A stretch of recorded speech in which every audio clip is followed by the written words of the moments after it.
Ku mulundi guli ogwasembayo twamaliza akatundu kaffe akasembayo mu ssuula ey'15 bwe twatunulira kye twayita ebbaluwa eyawandiikibwa amakanisa gonna ag'Abannagwanga wamu ate era n'obutakkaanya obw'abooluganda oba kwawukana okw'abooluganda. So omulundi guno twagala tutunulye ku ekyo ekiyitibwa okuluŋŋamya kwa Katonda eri Pawulo ne banneebe. Okuluŋŋamya kwa Katonda eri Pawulo ne banneebe. Singa obeera wekkaanyiza bulungi essuula eno ey'16 ojja kizuulira ddala bulungi nti yazimbibwa ku ebyo ebyayogerwa olubereberye mu ssuula ey'15.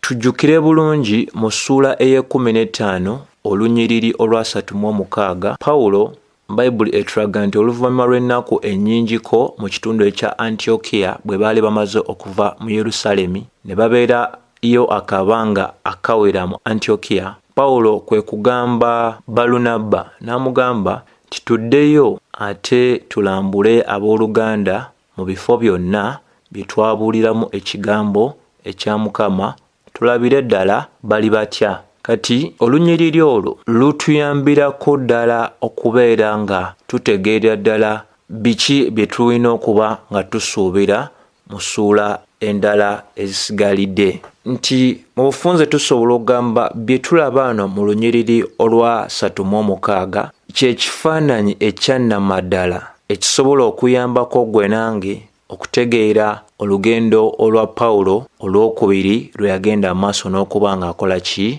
ng'atumwako. Jjukira bulungi nti era essuula eno ey'15 n'olunyiriri olwa 36 bituyambirako ddala okuba nga ate twejjukanya ebifo bye eby'enjawulo Pawulo ne Balunabba bye baasookera ddala okuba nga bagendamu nga batandika okukola omulimo ogwo ogwali gubaweereddwa. Ate era essuula eno ey'15 olwa 36 etuyambira ddala era okwejjukanya omulimo gwabwe gwatandika gutya. Era bw'oba wekkaanyiza ekitabo eky'ebikolwa eby'abatume essuula 13 olwokuna Bayibuli etugamba olwo ne babeera nga baatumwa olw'Omwoyo Omutukuvu ne baabulira ekifo ekyo ne bagenda e Selusiya, era bwe baava eyo ne bagenda mu kitundu ekya Sipro oba kye tuyita Cyprus. Kati tulaba obuweereza bwabwe bwatandika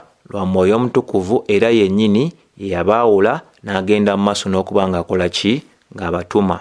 Nga tetukomyawo, bw'osoma essuula ey'13 olunyiriri lw'13 paka ku lw'14 lutulaga nti Pawulo ne banneebe ne bava mu kitundu ekya Pafo ne bajja mu kitundu ekya Paga ne Pamfilia. Kati ebyo byonna byemu ku bifo bye batambulamu. Bava e Selusio ne badda e Cyprus, ne bava e Cyprus ne badda e Pafo, ne badda e Paga, ne badda mu Pamfilia. Watali kulisaayo essuula y'emu ya 13 olunyiriri lwa 14 Bayibuli etulaga bwe baava eyo ne balyoka bwe bava e Paga ne balyoka badda mu Antiokia ekya Pisidia. Ebyo byonna byali kitundu ku bifo abatume bano bye baagendamu. 14:6 bikola batume Bayibuli tugamba ne bakimanyaako nti baali bakola bubi ne bava mu kifo ekyo ne baddukira mu kitundu ekya Antiokia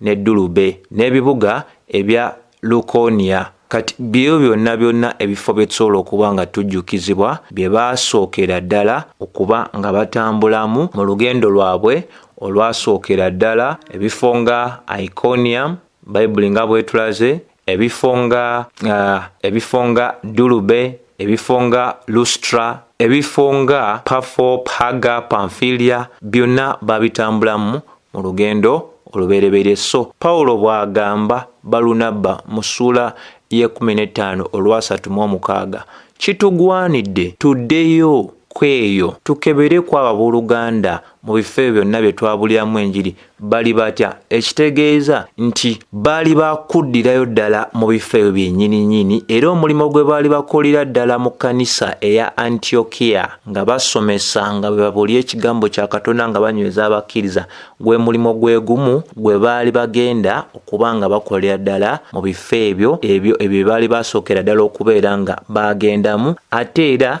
n'okulindirira enzigi endala okubeera nga zibaggulibwawo okubeera nga batwala maaso obubaka obwa Mukama waffe Yesu Kristo. Kulunyaako kakola ki? Kati we tuyingirira mu ssuula ey'16 tugwanidde okujjukira nti Pawulo yali yayawukanye Danaani ne Balunabba. Balunabba n'ayolekera e Cyprus era wamu ne Mako, ate ye Pawulo n'ayolekera mu bitundu Bayibuli etulaga Pawulo ye n'ayolekera mu bitundu ebya Syria ne Cilicia. Awo ne tumaliriza nga tuyingira essuula 16 Bayibuli etulaga n'ajja mu kifo ekya Dulube ne Lustra wamu ne Siira. Bayibuli etulaga nti bwe bayingira mu kifo ekya Dulube ne Lustra, Bayibuli tugamba nti newabaayo omuyigirizwa eyo erinnya lye nga ye Temiteewo, omwana ow'omukyala Omuyudaaya wamu n'omwami omunnamawanga. Kati tutandika nga Bayibuli etusongera ku mwami ono ayitibwa Temiteewo, naye Bayibuli etulaga nti waliwo ebyenkizo ebyali bigwanidde okuba nga bikola bitya bitegeerebwa. Bayibuli wano etulaga nti yali muyigirizwa, ekitegeeza yali muntu mukkiriza, yali mukkiriza naye nga maama we Muyudaaya, taata we munnamawanga. Nga bwe tulaze mu masomo amalala, erinnya Temiteewo litegeeza oyo awa Katonda ekitiibwa. Ebitombesolo otegeera ku Temiteewo yali abeera mu kifo ekya Listra, era Bayibuli ebirala byetunnyonnyodde taata we yali mu Yonaani, maama we nga mukyala Muyudaaya, naye oluvannyuma nnyo nga bwe tujja okuba nga tulabira ddala yamala n'afuuka ekitundu ku abo abaali batambula ne Pawulo. Bw'osoma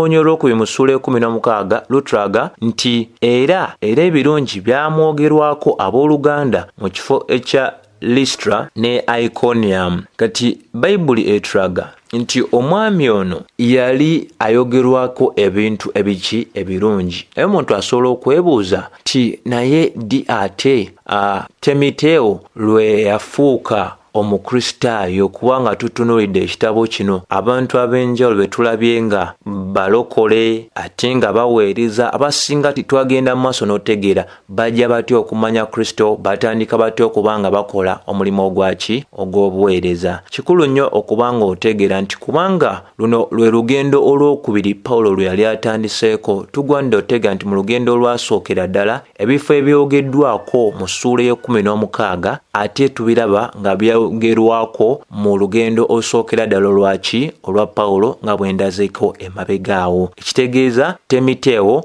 y'omu ku abo abajja eri Kristo oba abakkiriza enjiri ya Kristo mu lugendo olwasooka olwa Pawulo ne Balunabba lwe baakola mu bifo ebyo. Era Bayibuli etuweera ddala obukakafu bw'oba nga osomedde ddala Timoseewo ekyokubiri essuula eyokusatu olunnyiriri olw'10 n'olw'11. Pawulo bwe yali awandiikira omuvubuka ono mbulakalevu, omuvubuka ono omuto, yawandiika n'abaako ebigambo by'alaga ng'alaga nti gwe ogoberedde okusomesa kwange n'enneeyisa yange n'ebiruubirirwa byange mu bulamu, okukkiriza kwange, obugumiikiriza bwange, okwagala kwange n'okwekumira kwange ku nsonga olw'11, okuyiganyizibwa kwange, okubonaabona kwange okwantuukako mu Antiokia, mu Iconium, mu Listra, n'okubonaabona kwe nagumira naye Mukama wange n'andokola mu ebyo byonna. Bayibuli etulaga nti Temiteewo yalinako okumanya okweyo byonna Pawulo byali akola byali agenze maaso n'okuba nga akola ng'ayitamu. So tusobola okugambira ddala nti Pawulo bwe yakubwa amayinja mu ssuula 14 tuuke ddala ku ddaala eri abo abaali bamwiganya okugamba nti balowooza nti yali afudde. Timoteewo yategeera ku ebyo ebintu byonna Pawulo byayitamu, kubanga Pawulo gyakubibwa amayinja kye kitundu kyennyini Timoteewo kyali akola ki, kyali abeeramu. So tusobola okutegeera ddala ono omuvubuka yali omu ku abo abakkiriza oba abawulira enjiri ne bagikkiriza nga bwe yabuulibwa Pawulo ne Balunabba ku lugendo lwabwe olwasooka.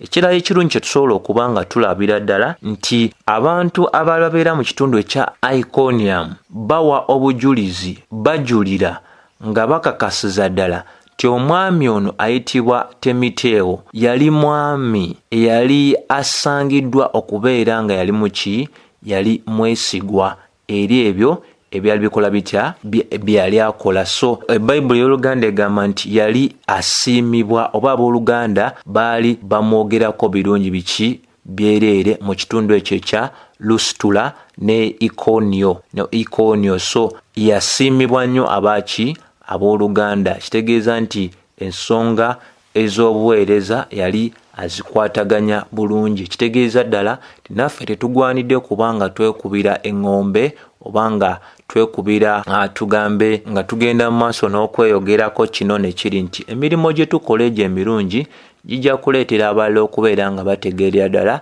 ffe baani era biki bye tukola ki, bye tukkiriza. Olwokusatu Bayibuli etulaga nti Pawulo n'ayagala okugenda ne Timoteewo, era Bayibuli etugamba n'amutwala n'amutayirira olw'Abayudaaya abaali mu bifo ebyo, kubanga baali bamanyi kitaawe tiyali muki, yali munaggwanga.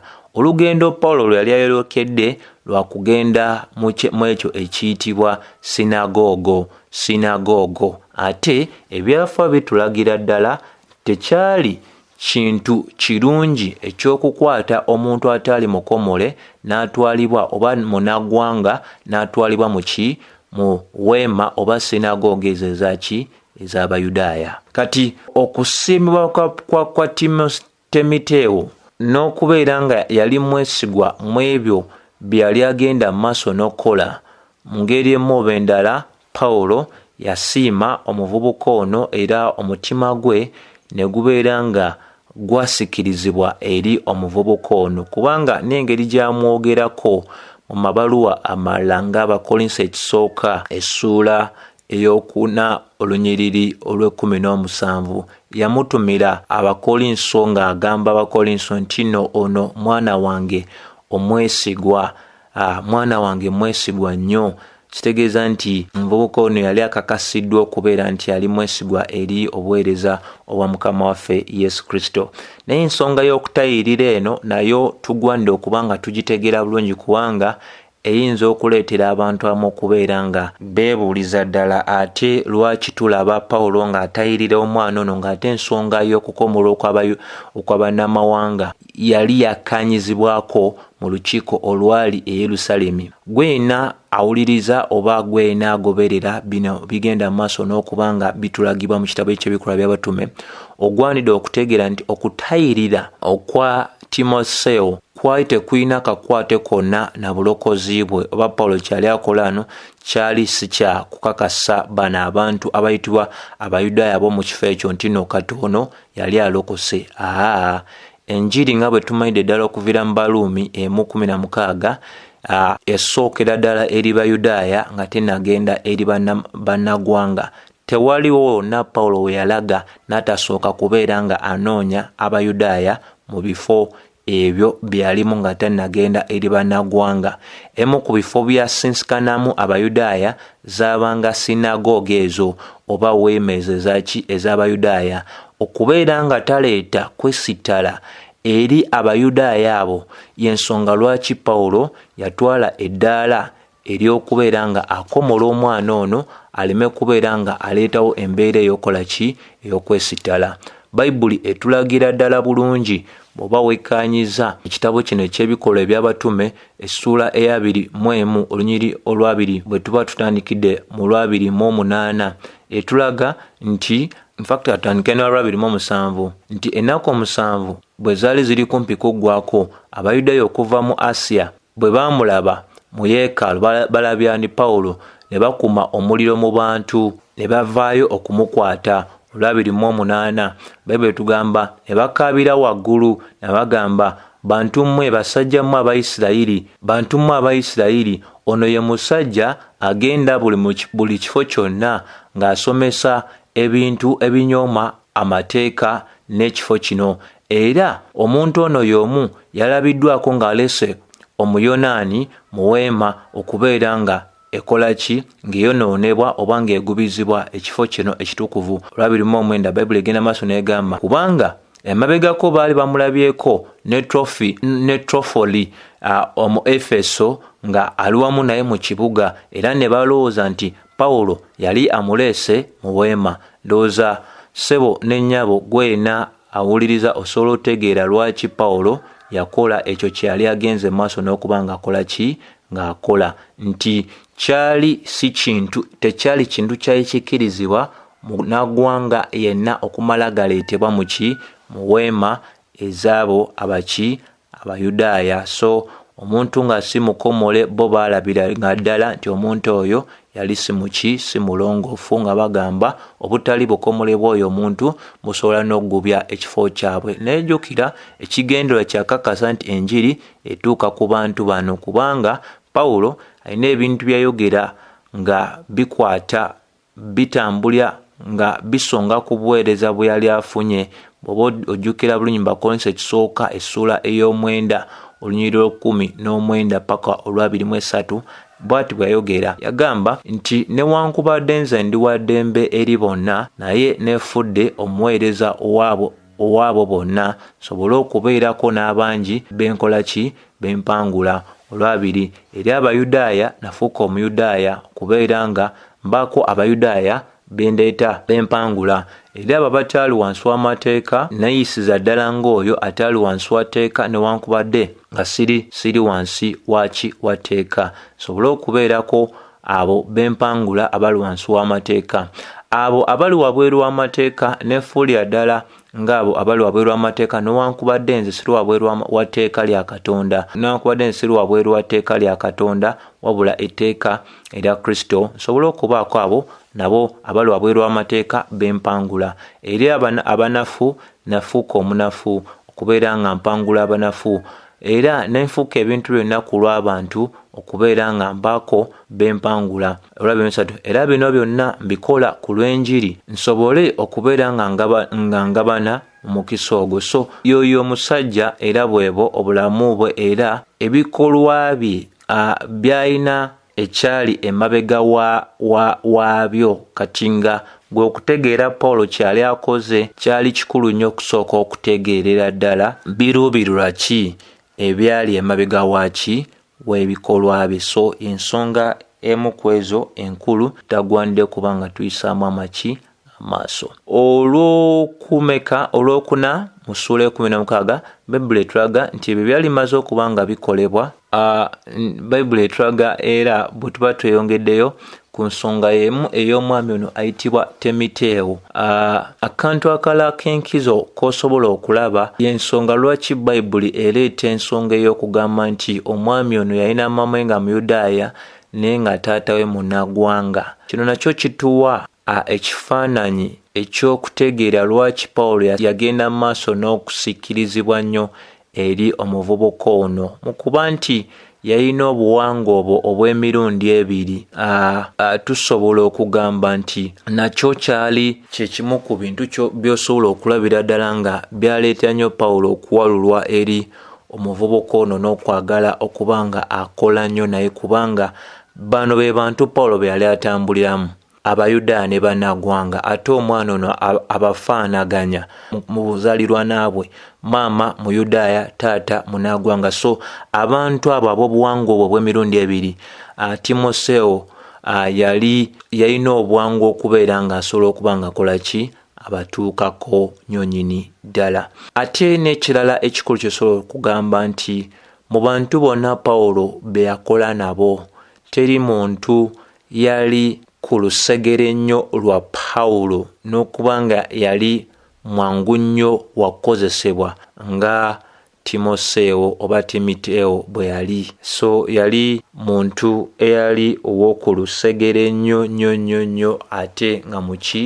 nga muwulize nnyo. Singa osoma ebbaluwa gye yawandiikira Abafilipi, ebigambo byayogera ku mwana ono byogera byonna Pawulo byali alowooza kwani ku Timoteewo. Bayibuli etulaga mu lunyiriro lwokuna nti ne beeyongerayo mu bibuga ebirala era ne bawaayo obubaka obwo bwonna enjigiriza yonna eyali ekkiriziganyiriziddwa mu Yerusaalemi abatume bakadde. Etulaga nti era amakanisa ne gazzibwamu nnyo amaanyi mu kukkiriza era ne geeyongera ne mu nnamba ey'abantu buli lunaku. Nti ebikulwane ebyokutegeera bye bino wammanga nti nga bwe twayogera ku baluwa ey'abannamawanga nti bwe baatambula mu bifo bino eby'enjawulo bagenda mu maaso n'okubeera nga basoma ebbaluwa eyo eyali ewandiikiddwa eri amakanisa gonna ag'abannaggwanga nga babategeeza ebyo byali bikkiriziganyiziddwako mu lukuŋŋaana olwali e Yerusaalemi. Jjukira nga bwe twalaba nti abatume bye baawandiika byebyo ebyakkirizibwa Omwoyo Omutukuvu okuba nti byali birungi okuba nga bigambibwa abantu. Era ebyo bwe byamala okugambibwa abantu ab'omu bifo bino, Bayibuli etulaga nga bamaze okuba nga babitambulamu ebifo ebyo byonna, ekyaddawo kye kino nti ekyava mu ebyo ebyali bigambiddwa abantu kyaviirako abantu okubeera nga bakola batya nga banywezebwa mu kukkiriza, era abaagenda maaso n'okwegatta ku kanisa ne babeera nga baali bangi nnyo nnyini ddala. Olw'omukaaga Bayibuli etulaga nti ne beeyongera ne batambula mu bitundu bino ebirala, ne batambula mu bitundu bino ebya Fulugiya wamu ate era ne Galatiya. Bayibuli egamba kubanga baali bagaaniddwa Omwoyo Omutukuvu okwogera ekigambo mu Asiya. Ekyo kikulu nnyo kyakuba nga tukola tutya nga tutegeera. Kati kye tusobola okuba nga tutegeera nti Bayibuli etulaze tebakkirizibwa kubaako kye boogera mu bitundu ebyo ebya Fulugiya ne Galatiya. Omwoyo Omutukuvu alina ensonga lwaki yabagaana okubeera nga bakola ki, babako kye boogera.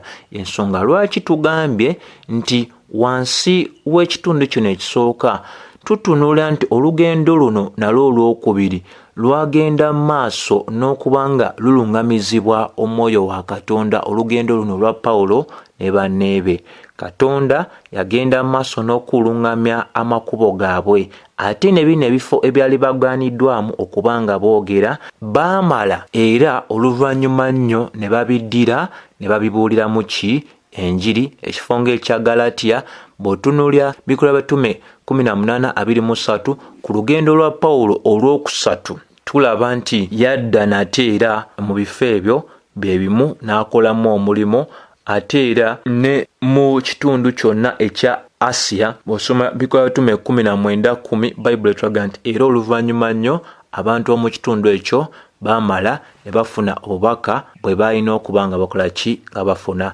So Pawulo agaanibwa butoogera kigambo nga aggyibwa mu kifo ekyo nga alagibwa okugenda mu kifo ekirala. Naye ate Ezekieri mu ndagaano enkadde, bw'oba osoma Ezekieri essula eyokusatu olwa 26 paka 27, ye ate teyaggyibwa mu kifo wabula yalekebwa mu kifo, wabula Katonda n'asibira olulimi lwe waggulu akasolya ak'akamwa ke obutabaako kyonna kyakola ki, kyayogera. So Ezekieri tulaba engeri gy'agaanibwamu nti yali ateyo yanjawulo nnyo ku ngeri Pawulo gye yagaanibwamu ne banneebe, naye nga Katonda yaluŋŋamya ebigere oba olugendo olwabo baba agenze maaso n'okuba ng'atuma ku buweereza obwaki obw'enjawulo. So ku mulundi guno tulabira ddala nti eŋŋendo z'abatume zaagenda mu maaso n'okulungamizibwa Katonda. Kati ye mu bukulu bwe yali amanyidde ddala kifo kye ekyali kigwanidde okuba nga kye kikulembezebwa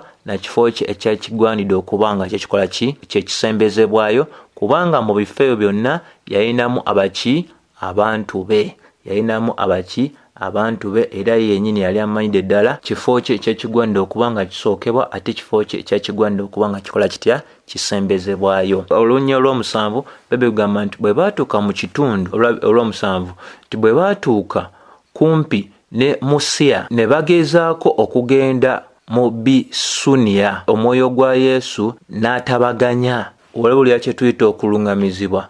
Ti bo nga bo balinako ebifo bye balowooza noba wano tusobola okubuulirawo. Ekyo tekyali kikyamu kubanga era gwali mulimu, naye waliwo we baali bagenda mu maaso n'okuba nga batwalibwa.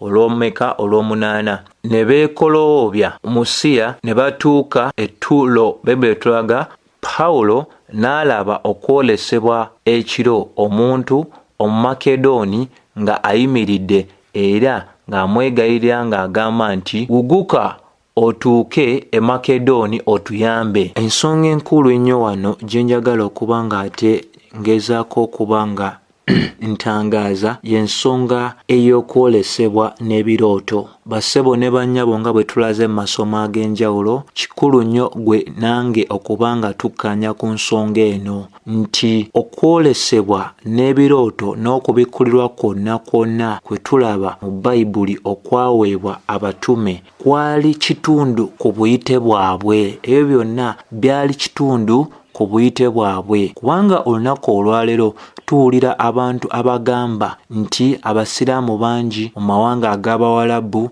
abagenda maaso n'okujja n'okukkiriza Kristo Yesu mu ngeri ey'okubeera nga bagenze maaso n'ofuna kwolesebwa n'ebirooto ebikwata ku Mukama waffe Yesu Kristo. Buno ng'era ebirooto ebyo bibaweereddwa okubateekateeka okuwulira enjiri nga bwe kyali mu mbeera eya Koloneriyo. Bassebo ne bannyabo, kino kitegeerekeke bulungi. Tekyatuukawo wakati wa Peetero ne Koloneriyo. Tetulina kikozesa nga engeri ey'okubuuliramu enjiri olunaku olwaleero. Ensonga ya Peetero ne Koloneriyo yalina ebintu ebikulu byali esongako. Ebbanga lyonna Abayudaaya baali bamanyi Katonda yakkiriza bo bokka, naye ku mulundi guno Peter akiikirira Abayudaaya bonna, ate ne Koloneriyo n'akiikirira bannamawanga bonna. Peter asensikana Koloneriyo, Koloneriyo asensikana Peter, nga Katonda yennyini ye yateesa ensensikano eno, nga ensonga enkulu yakumalawo embeera oba ekirowoozo kyonna eky'okugamba nti bannagwanga baali si bakugabana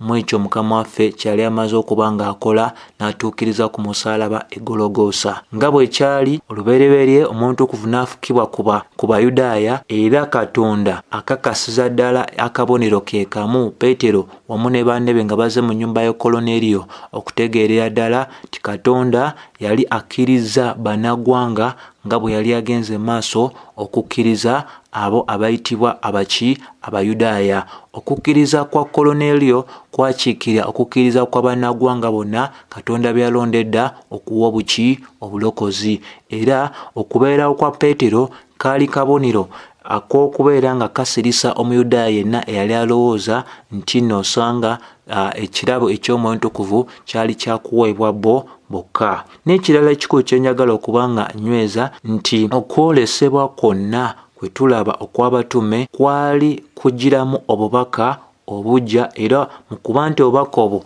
bwali bubaweereddwa Katonda. Ensonga lwaki okwolesebwa kwabwe Katonda yakkiriza ne kubeera nga kukola ki, kugattibwa ku ebyo ebyawandiikibwa. N'ebyo byonna ebyatuuka ku Koloneriyo tubiina mu buwandiike. Kaakano wetwogerera Bayibuli yaggalwawo dda, tewakyaliwo kirala kigenda kubeera nga kigattwako. Ebyo byonna by'ofuna wabweru w'ebyo ebyawandiikibwa tebiina ngeri yonna, tetulina ngeri yonna gye tusobola kubeera nga tubikwataganya n'ebyo ebyawandiikibwa, kubanga kyonna Katonda kyayagala ffe okubeera nga kyayagala ffe tutegeere, yakigenda mu maaso n'okuba nga akitulaga oba nga akikkiriza okuba nga kiteekebwa mu buwandiike. So ebyo bikulu nnyo byakubeera nga bikola bitya, nga bitegeerebwa. Ate n'ekirala ekikulu ennyo wano kyenjagala okuba nga nakyo nkoonako nti ebyawandiikibwa weebiri mu ndagaano empya ebiwerako ebisonga ku kwolesebwa. Bimu ku byo jjukira bulungi Bikola Batume 7:55, 56 Bayibuli eyogera ku Sutefano okubeera nga yakkirizibwa okubeera nga alengera eggulu, naye jjukira ekyo nakyo tekisigenda kubanga kiddibwamu, kubanga bwe kiba kyatulagibwa dda wali mu byawandiikibwa, ekigendwa kyali gwe kyakutegeera nti okuyiganya okw'Abakristaayo kwa kugenda mu maaso ne mu maseekati g'okubonaabona kwabwe Mukama waffe Yesu Kristo abagumya era abawa embavu mu masekati ag'ekiseera ekyokunyigirizibwa kwabwe. Waliwo Bikolwa by'Abatume 10 olusookera ddala paka Bikolwa by'Abatume 9 olusookera ddala paka ku lw'ekumi, okwolesebwa Katonda kw'oyabwa Pawulo n'awulira eddoboozi erya Mukama waffe Yesu Kristo mu masekati g'ekitangaala eky'amaanyi. Ekyo nakyo tekigenda kuba nga kiddibwamu, kubanga ffenna tujjukira Pawulo yayitibwa mu ngeri ey'enjawulo ennyo nnyini ddala, era teriyo mutume yenna yayitibwa mu ngeri y'emu ng'eno ey'omutume Pawulo. So ekyo si kyakuddibwamu, ensonga lwaki nakyo kitulagiddwa mu byawandiikibwa. Bw'otunuulira olw'ekirala ky'Ebikolwa by'Abatume essuula 10 olunyiriri olusooka ddala paka olw'19 kyenjogeddekoko ekya Koloneriyo ne Peetero, wamu Peetero n'okulaba essuuka eyassibwa wansi nga kuliko ensolo ez'enjawulo entukuvu n'ezitali ntukuvu, n'okwolesebwa kwe yagenda amaaso n'okuba nga alowoozaako nga bwe njogedde byalina kye byali bisongako era ebyo byatuukirizibwa dda. N'ekyo kye tugenze mu maaso n'okulaba mu ssuula 16 kye tugenze mu maaso n'okuba nga twekkaanya, jjukira ddala bulungi nti ekya Pawulo okubeera nga yafuna okwolesebwa kw'omusajja we Makedoni nga mugamba jangu gye tuli otuyambe, ebyo kitundu ku buweereza oba ku buyite obw'abatume. Era ensonga lwaki mwekiri mu byawandiikibwa, Katonda alina ensonga lwaki yaganya ekyo okuba nga bwe kyalina okubeera. Jjukira Makedoni kimu ku bifo ebyali ebitundu by'Abaruumi, ate Abaruumi n'abajaasi baabwe baali bakyayibwa nnyo Abayudaaya. Katonda waffe n'aggulirawo ddala ekkubo eri abaali bakyayibwa nnyo nabo okubeera yeerokoleramu abantu, kakasiza ddala ti Mukama waffe tasosola mu bantu. Bw'otunuulira Bikolwa by'Abatume 18 era tulaba Pawulo afuna okwolesebwa kwa Mukama waffe Yesu Kristo ng'ayogera naye. Ebyo byonna nabyo bisongeddala ku buweereza bwe, wamu era ne Bakolinso eky'okumeka eky'12 olusooka Pawulo ayogera okwolesebwa okw'emirundi okw'enjawulo kwe yaweebwa, wamu n'okwolesebwa ne Yokaana, okwolesebwa kwe yalaba okwa Mukama waffe Yesu Kristo oyagulumiziddwa. So kati obukulu bw'ensonga bwe buno wammangamu ebyo byonna byensobola okuba nga njogera ku nsonga eno, nti tulina okubeera nga tuli bayizi ab'ekigambo kya Katonda ate abeegendereza. Ebbulaniya 1 paka 2 egamba mu biro biri ebikadde Katonda yayogera ne bakitaffe mu ngeri ez'enjawulo, naye mu biro bino eby'oluvannyuma ayogedde naffe okuyita mu mwana we. Ensonga egenda amaaso n'okunywezebwa bulungi mu Timoseewo 2:15 Bayibuli etugamba nti tugwanidde okukola kyonna ekisoboka twerage nti tuli bakozi abakkiriziddwa mu maaso ga Katonda, abakozi abatakwatibwa nsonyi okwawuzamu ekigambo kya Katonda mu mazima gaakyo. Gwe yenna asinsikana ebyawandiikibwa ne bisonga ku kwolesebwa, kikugwanidde okubeera ng'otegeera nti okwolesebwa okwo kukiikirira kifaananyi ky'ekyo ekyaliwo luli, oba okwolesebwa okwo kukiikirira ebyo ebigenda okuba nga birabisibwa mu bulamu obw'Abakristaayo bonna. Bwe twogera ku kye tuyita ebyawandiikibwa ebiraga ekyo ekyaliwo, tuba tutegeeza nti omuntu yafuna okwolesebwa, naye okwolesebwa okwo kwali kitundu ku ebyo Katonda byagala tumanye ebyaliwo mu kadde ako ak'ekkanisa. Bwe twogera ku kye tuyita ebyawandiikibwa ebiraga ekyo ekigwanidde okubeera nga kigenda mu maaso mulamu bw'abantu, tutegeeza ebyawandiikibwa ebiraga nti ekintu kino kyakolebwa mu biro biri eby'ekkanisa ng'etandika,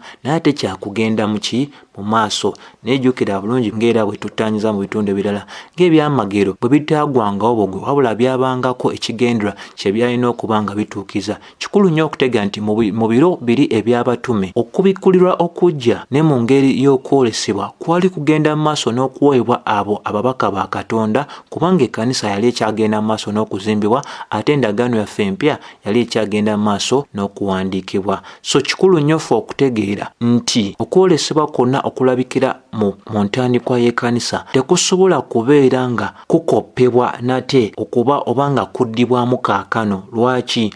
Ebiragiro bya Katonda byonna kaakano tusobola okubitegeera okuyita mu ebyo byonna Katonda byaganya okuba nga biwandiikibwa mu ndagaano enkadde ne mu ndagaano empya. Abeetaaga enjiri Bayibuli etugalaga bulungi mu Baruumi essuula ey'okumi olunyiriri bw'oba osome olw'14 lusongera ddala ku nsonga egamba nti banaayita batya erinnya ly'oyo gwe batawulidde, era banaamukkiriza batya nga tebawulidde, era banaawulira batya ng'omuntu tasindikiddwa kubuulira. So olunaku olwaleero ensonga enkulu ya kubuulira njiri bantu kusoma ebyawandiikibwa, era obutonde nabwo bugenda maaso n'okujulira nti Katonda waffe afuga ensi eno era endowooza z'abantu zonna zimanyidde ddala ekintu ekyo. So singa omuntu atuuka ku ddaala n'atandika okwagala okutegeera Katonda nga talina muntu amubuulira njiri, omuntu gw'awuliddeko enjiri, Katonda ajja kweyambisa ebyo abantu bye bagenze mu maaso n'okulaba byatonda, era Omwoyo Omutukuvu ajja kubeera nga anywereza ddala abantu abo ku ebyo ebyakola bitya ebyawandiikibwa, kubanga kuvamu ebyawandiikibwa tusobola otegeera Mukama waffe Yesu Kristo mu ngeri eri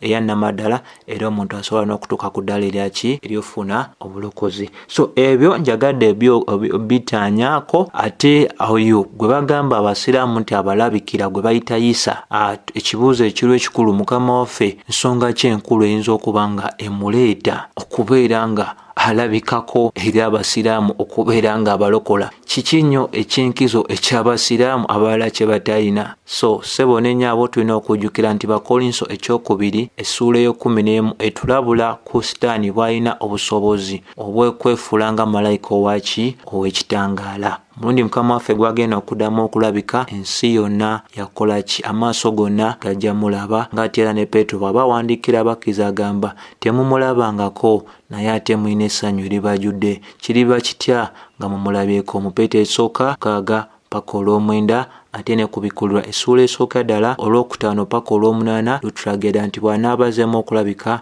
buli maaso gonna oba buli muntu yenna ajja mulaba. Tasobola kubanga alabikira bamu na bamu, ate naye yennyini yatulabula n'atugamba singa omuntu yenna abagamba ti andabyeko wano oba wali, Bayibuli etugamba omuntu oyo tetumukkiriza, ate neyo gye batugamba ogenda tetutawaanakola ki?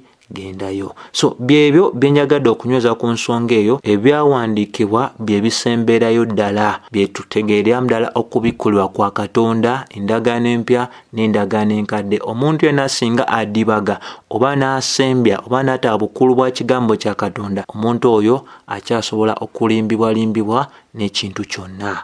Kati so okwolesebwa Pawulo kwe yalaba kwali kunnyonnyola biki ebyasookera ddala okubaawo? Lwaki baagaanibwa okwogera mu kitundu ekya Fulugiya, mu kitundu ekya Galatiya, era lwaki baagaanibwa okugenda mu Bisuniya? Lwaki baagaanibwa? Katonda amanyi enkomero n'entandikwa, amanyidde ddala ebintu byonna, alangira ebintu okubaawo nga tebinnabaawo. Katonda amanyi byonna, alina ensonga lwaki yali abagaanye, naye bakitegeerera ddala nti lwaki baali bagaaniddwa okuyita mu kwolesebwa kuno Pawulo kwe yakola ki, kwe yafuna. Era bw'otunulya olunyiriri olw'10 lukyuka, ebigambo engeri gye byasengekebwamu bikyukira ddala, otulaga nti n'omuwandiisi w'ekitabo kino mu kifo ekyo ekya Tulowa yamala ne yeegatta ku lugendo olwo Pawulo lwe yali ayitiddwako wamu ne banneebe abalala, era omuwandiisi oyo nga si mulala ye musawo Luka. Kyova olaba olunyiriri lw'10 n'olw'11 n'olw'12 lukyu engeri y'ensengeka y'ebigambo etulagira ddala nti waliwo omulala eyali amaze okuba nga abeegattako. Bayibuli etulaga nti bwe yamala okulaba okwolesebwa, amangu ago ne tusala amagezi okusitula okugenda e Makedoni, nga tutegeera nti Katonda atuyise okubuulira enjiri.